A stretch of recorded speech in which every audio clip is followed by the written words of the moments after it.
Hey, what's up, househeads? How you doing? This is Sir Derek Hodge from Baltimore, Maryland, down here in Atlanta, GA. Been down here since 1985. You might consider me the pioneer of house in the South. I brought it down in 1985, started over at the AU Center, Morehouse, Spelman, Morris, Brown, and Clark. And here we are now, years later, 2023. Hopefully I'm in good health. Hopefully everybody looking at this video right now is in good health. And I'm here to give y'all a little bit of history of me being here dealing with house music in the South. Just to get you the idea of what they asked me to tell you was how I made this adventure down to Atlanta. I am what you would call the typical dartboard person coming to Atlanta. I was doing my thing in Baltimore, you know, different odd jobs here, different odd jobs there, doing promotion. And Baltimore is a blue collar city. And I am a diehard entrepreneur.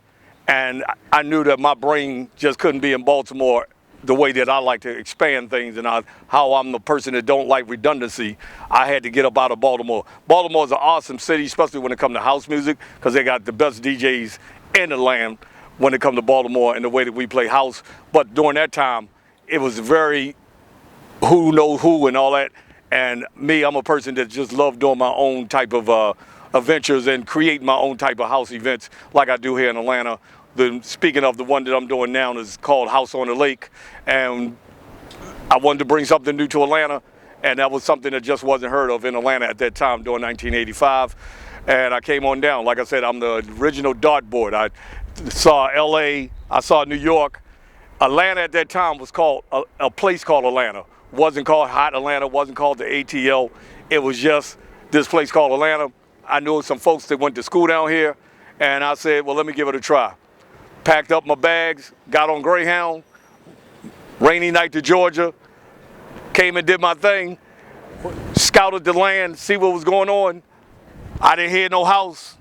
I went and inquired about, do you guys like house music down here? And when I ran across all the up top people, New York, Chicago, Detroit was real strong. New York was strong, Chicago was doing their thing, Baltimore was in the house, you know, but nobody was actually playing the music because they was going with what was played in the South at that time. You know, not even Southern rap at that time, what we know to be, you know, crunk and everything. It was mainly, you know, just what's played on the radio. So I called up top, called back to Baltimore, told people send me down my music, my equipment. That's when I was DJing at the time. Got a couple of other guys who was into house music, and we started advertising over at Morehouse, Spelman, Clark, and Morris Brown over at Georgia Tech, Georgia State. Did the first event, the first house music event in Atlanta was at a building called the Commons over at Morehouse. It was a circular building, and we went and did flyers. Wasn't nothing like they are now. You did 11 by 8s, you know, big billboard flyers, and you did stuff on the telephone poles, you know, those old telephone pole advertisement. So boom, boom, boom, boom. We went all over the AUC. We went all over Atlanta, posted up, and did our first event, like I said, over at Morehouse at the Commons. Everybody came. And we did our thing. We put our name down as a brand, and we was called Imports Unlimited at the time. You know, because imports was a big thing for getting house music. And so we did Imports Unlimited and made a name for myself during the 80s all the way up to the 90s. From the 90s, other DJs started coming in, other promoters started coming in, and I started watching it grow, and I've never been a person that didn't want to see a brother or sister make their niche, make their mark, become more than what they was going to be, what they thought they was going to be somewhere else. And so I've never stopped another brother or sister from being all they could be, even though it was doing the same thing I was doing. Almost Underground was real big. A guy named Cliff from New York, he did his thing. David Hampton, it was so funny. On the straight side, I was doing all the straight parties. God brother of all, David Hampton, he did the same thing, came at the same time doing it for the gay side. We mixed it all together, took it downtown Atlanta. Downtown Atlanta, of all places, it was a ghost town. We would rent out abandoned warehouses. We rent out abandoned stores, and we party till 8 o'clock in the morning. Smoke coming out the window from the foggers. I had a triple double sugar scoop system where I had sugar scoop for surround sound on all fours, and we blew the house out. The Straight Crowd did Excelsior Mill. They did a place called the Metroplex. That's where I really brand myself for all the old house heads from Atlanta. The Metroplex is where you went. And the Metroplex was a story itself. Metroplex was a typical, you had a bunch of college kids from suburbs that came down trying to act like they was from the street. You know, y'all know everybody always try to act like they from the garage, from the Zambar, from Odell's. And then when they get down to Atlanta, you know, they could be what they wasn't up top. So I've got this rock and roll place. When I talk about rock and roll, graffiti everywhere, devils on the wall, you name it, it was there. And I rented out school buses to bring the kids down to the Metroplex. And I got the Metroplex for $300. $300, and I make any amount of money I want. They got the bar, I got the door. I put some buses up there. Buses loaded them up. All the kids was waiting for it. They came down. 600 came down. 300 ran back to Morehouse, Spelman, and Morris Brown and other colleges because they really never seen no underground shit in their life. Motherfuckers, so they're perpetrating. But when the kids came down and they had such a good time, they went back to the schools and told everybody that y'all got to go to this next event. And then it was branded after that. After that, we did what we had to do. Metroplex, warehouse, Excelsior Mill. Excelsior Mill was something of its own. Excelsior Mill used to have 3 levels: purgatory, hell, and heaven. And the kids were still scared to go to the hell part, and we used to mix it up. And I never wanted to just be a one-dimension promoter, so I had hip-hop downstairs, I had a mixture of reggae and everything in purgatory, and I had house music upstairs because they had the wooden floors and big sound system. And we had, believe it or not, in Atlanta, we had lines around the corner, around the block. I mean, they came, the people who like house, the people who like hip-hop, the people who like reggae, they came because it was a new sound in Atlanta, and that was the end thing. Everybody came to a house music party, even if they didn't know what it was. We turned up, what they say, the Freaknik brought a lot of people down here from other places. Well, house music turned a lot of heads for people who never got a chance or never heard of house music, but they seen the energy and the fun. Let me tell you, at the Metroplex was so crazy, because I've always been a daredevil. The Metroplex had upstairs with a rail bar that went around the top floor. We used to get on the rail bar and walk across the rail bar with nothing to hold on to, and we would jump from the second floor down to the first floor when people dancing down there and stay in beat. And I mean, we just really opened house music up down here where people just had a great, extremely good time. So the question that was asked of me is, how do I feel about today's house in Atlanta, or house music in general, what's going on? And I have to say, for me, because I'm a businessman, I'm more focused on creating. I can't speak outside of Atlanta. I only can talk about Atlanta. And on the real side, I can't talk, I'm a person that just don't believe in talking about an individual or individuals. I'm a person that deal with the business of it. And the business of it is that as a people, and have a music that we created, we started, we made it become a national genre of music. I just think our people just need to stop, just plain simple, stop with all the hating, stop all the backstabbing when it comes to such a small entity of people in such a city that really don't push house music in any kind of way. If we don't do it, it's not heard of. And if we do hear it in the club, they're playing the same 8 house songs for the last 30 years. And Jack Your Body, and they only play Jack Your Body. Follow Me, Percolator, and whatever else, which I love the songs, but that's all they give us when we go to the regular R&B clubs. So we got something that can make money. We got enough people here that's been proven by one of the greatest promoters in the house music industry in Atlanta, and that's Ramon Rosso and his crew. You know, Kemet, Kai, Salah. You know, Ramon created an outdoor venue that's really good. And if you could see what he did and how he stays stern on how he's doing it, a lot of people could do the same thing. And that's one thing I respect about Ramon. He doesn't let nonsense and hating enter his head, he does what he has to do to make sure that house in the park successfully keep making it year after year, as well as I'm doing with what I'm doing with House on the Lake. The politics of it, again, you got to stop, man. We as a people got to stop. We don't have, what they call this, Black Hollywood, Atlanta? What they call this, Atlanta, the cream of the crop for black people? But we don't own nothing. We own absolutely nothing in Atlanta. You know, we put things on. We have different businesses that's small, but nothing that nobody else could come in and buy. And so all the hating that's going on with house music, that this is a private entity, we've got to stop.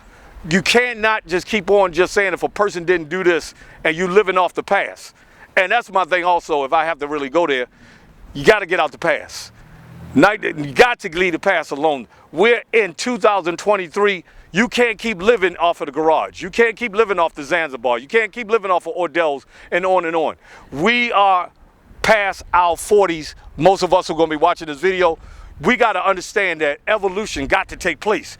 So you can't come out, since we're talking about this, you can't come out to this big, beautiful lake and just want to stay in one area because that's what you're used to. You're just used to going to that particular outdoor event. This particular outdoor event, House on the Lake, was built for communication or for people to interact with each other.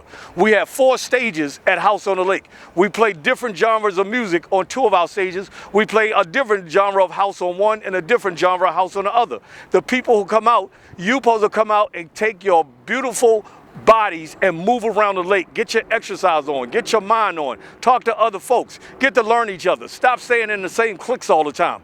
House on the Lake was built for one reason and one reason only, for communication, fun, fun, fun. When you come to House on the Lake, you got to come fun, and you got to stop trying to figure out how you're not going to spend money when you come to these events. I'm going to take the bullets for everybody. I'm going to take the bullets for everybody from Chicago, New York, whatever.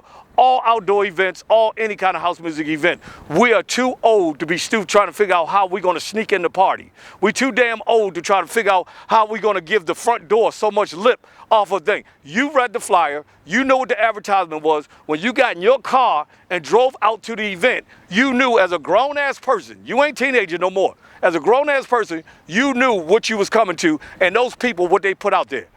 They put thousands of dollars into their events.